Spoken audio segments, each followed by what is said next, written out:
Let's get right into it. We're not talking about something that might happen.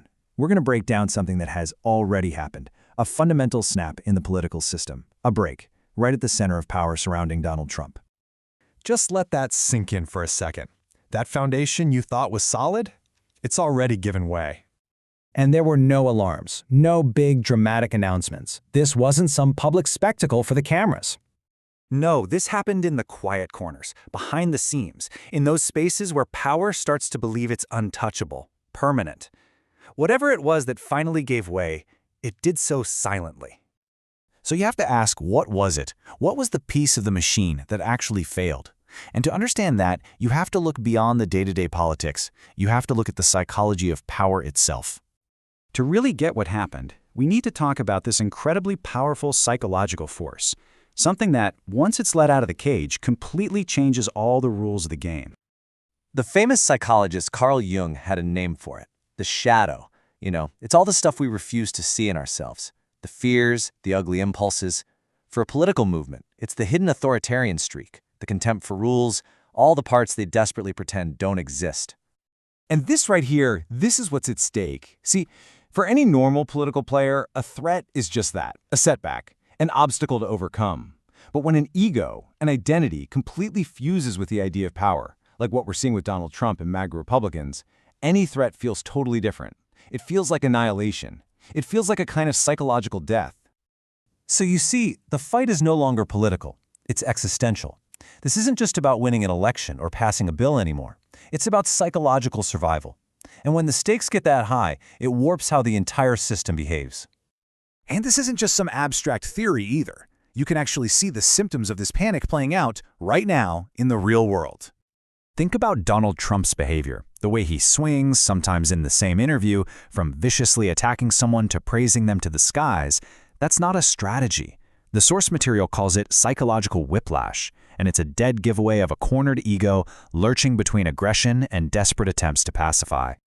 And here are the other signs. You get these sudden, bizarre claims of total victory, even in the face of defeat. You hear MAGA Republicans repeating the exact same talking points word for word. It's not conviction. It's copy-paste obedience born of fear. And maybe the most telling one? Any mirror held up to the movement, any form of accountability, is immediately called a weapon, an attack. So all those repressed fears, that darkness, where does it go? Well, it gets projected. It gets thrown onto someone else. The movement's own hidden impulses are suddenly seen everywhere, in enemies, in protesters, in immigrants. It's a classic defense mechanism. Turn your own darkness into an external threat you have to destroy. But here it is. Here is the breaking point. The whole system holds together as long as that projection works. But the second the outside world, the public, the press, anyone, starts reflecting that shadow back at them, the moment someone says, "No, wait, that's your darkness," that's when the whole structure starts to violently destabilize. And that leads to this incredibly dangerous escalation, a point where the system can't correct itself anymore. The panic just becomes a self-feeding engine of chaos. Just look at this cycle. It's a trap. First, their control is threatened, so the shadow gets projected outward. But that very defense just makes them look weaker, more desperate. So what happens? The behavior has to become even more extreme to compensate. And that, of course, creates new threats, and the loop just tightens and tightens. There's no way out. This is the most dangerous turn.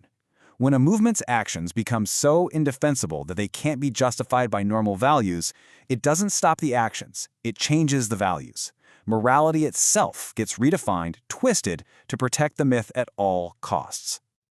And suddenly, these are the new rules of the game. Demanding accountability from Donald Trump? That's not democracy. That's treason. Congressional oversight? No, that's sabotage. And truth? Well, truth isn't a fixed thing anymore. It's just a tool. It's only true if it serves the story. So where does it all lead? Where does this spiral end? Well, the endgame is a state of total psychological lockdown. Jung had a term for this final stage, too. He called it psychic constriction. It's like the mind itself shrinks. All flexibility is gone. Nuance is impossible. And every single event, every word, every person is interpreted as just one thing. Part of the threat. Paranoia becomes the operating system. And this right here is the most chilling warning of all. A power structure in this state, it doesn't back down. It doesn't course correct. When reality itself refuses to cooperate with the myth, it starts to punish reality. Which leaves us with a question that's not really about them. It's about everyone else. That mask, the public face they've been wearing, it's cracking. When it finally shatters completely, who is going to keep pretending they don't see it? And that leaves one final, unavoidable choice. Not for them, but for the rest of us. The choice between defending a collapsing myth and deciding to survive whatever comes next.